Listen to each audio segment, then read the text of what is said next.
Bismillahirrahmanirrahim. Assalamualaikum warahmatullahi wabarakatuh. Alhamdulillahi rabbil alamin. Wabihi nasta'inuhu ala umurid dunya waddin. Wassalatu wassalamu ala ashrafil anbiya'i wal mursalin wa ala alihi wa ashabihi wa man tabi'ahum bi ihsanin ila yaumiddin. Amma ba'd. Pertama-tama, yang paling utama dan yang harus kita utamakan, marilah kita senantiasa memanjatkan puja dan bersyukur kita atas kehadirat Allah Subhanahu wa Ta'ala yang telah memberikan kita nikmat iman, nikmat Islam, nikmat kesehatan, dan memberikan kita kesempatan untuk bisa berkumpul di tempat yang berbahagia ini. Salawat beserta salam, tak lupa lagi kita kirimkan salawat beserta salam kita kepada junjungan Nabi besar Nabiullah Muhammad sallallahu alaihi wasallam. Ialah Nabi yang telah membawa kita dari alam yang gelap gulita menuju alam yang terang benderang seperti apa yang kita rasakan pada saat ini.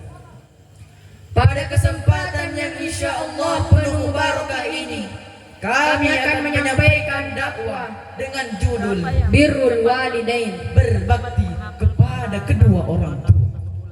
Suatu ketika ada seorang sahabat yang datang kepada Rasulullah sallallahu alaihi wasallam. Kata sahabat tersebut, "Ya Rasulullah, aku itu tidak bisa melihat Allah dan aku tidak tahu kapan Allah marah dan kapan Allah tersenyum kepadaku. Maka dari itu ya Rasulullah, berikanlah aku amalan yang dimana Allah selalu tersenyum kepada aku." Maka Rasulullah sallallahu alaihi wasallam menjawab, "Cukup engkau bahagiakan dan muliakan kedua orang tuamu, maka niscaya Allah Subhanahu wa taala akan senantiasa tersenyum kepadamu." Di dalam Al-Quran, Allah Subhanahu wa ta'ala berfirman di dalam surah Al-Isra ayat 23 yang berbunyi, "Wa qadha rabbuka alla ta'budu illa iyyah wa bil walidaini ihsana imma yablughanna 'indakal kibaru ahaduhuma aw kilahuma fala taqul lahumu uffin wa la tanharhuma wa qul lahumu qawlan karima." Dan Tuhanmu telah memerintahkan agar kamu tidak menyembah selain dirinya, dan hendaklah berbuat baik kepada ibu dan bapak. Jika salah seorang di antara keduanya ataupun kedua-duanya sampai berusaha lanjut dalam pemeliharaanmu, maka janganlah sekali engkau mengatakan kepada keduanya perkataan uffin, perkataan ah, dan janganlah engkau membentak keduanya, dan katakanlah kepada keduanya qawlan karima, perkataan yang baik. Di ayat ini sangat jelas Allah Subhanahu wa ta'ala sangat menekankan untuk senantiasa berbakti kepada orang tua. Jangankan kita membentaknya, mengucapkan perkataan ah saja itu tidak boleh. Apalagi kalau kita durhaka kepada keduanya, maka sesungguhnya murka Allah itu sangat jelas. Rasulullah sallallahu alaihi wasallam bersabda, "Ridallah fi ridal walidain wa sakhatullah fi sakhatil walidain." Ridha Allah tergantung dari ridha orang tua, dan murka Allah tergantung dari murka orang tua. Mau sebanyak apapun ibadah yang kamu kerjakan, tahajudmu tiap malam kau kerjakan, sedekahmu tiap subuh, tetapi kamu sakiti hati orang tuamu, kau teteskan air mata orang tuamu, demi Allah ibadahmu tidak ada gunanya, ibadahmu tidak akan tersampaikan oleh Allah.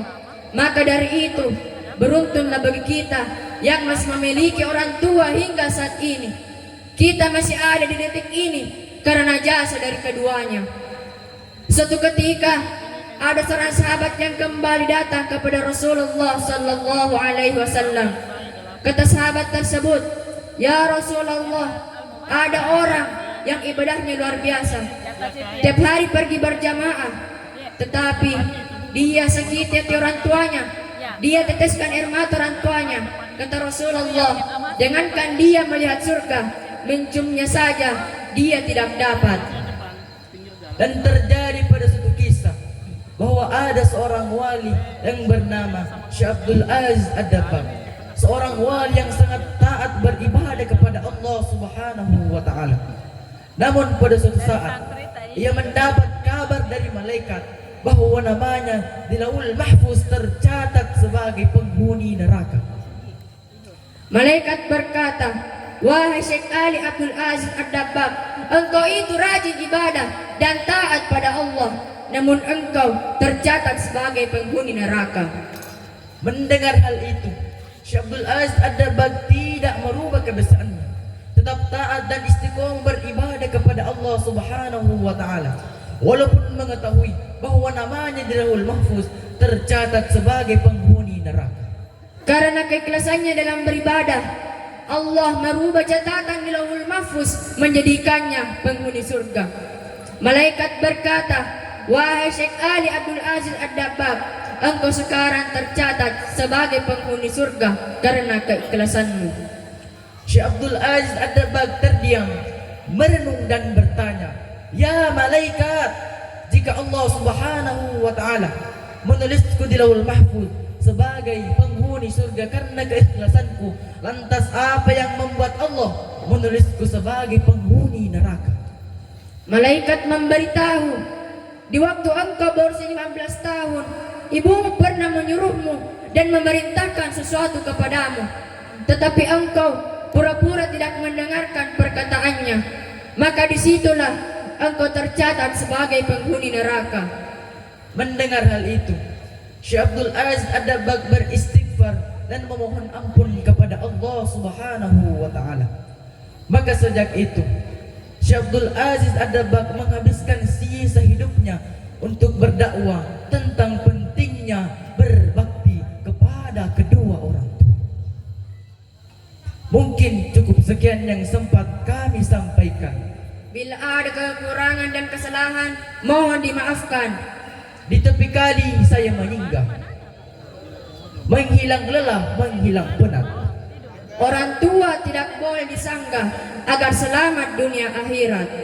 Akhirul kalam. Assalamualaikum warahmatullahi wabarakatuh.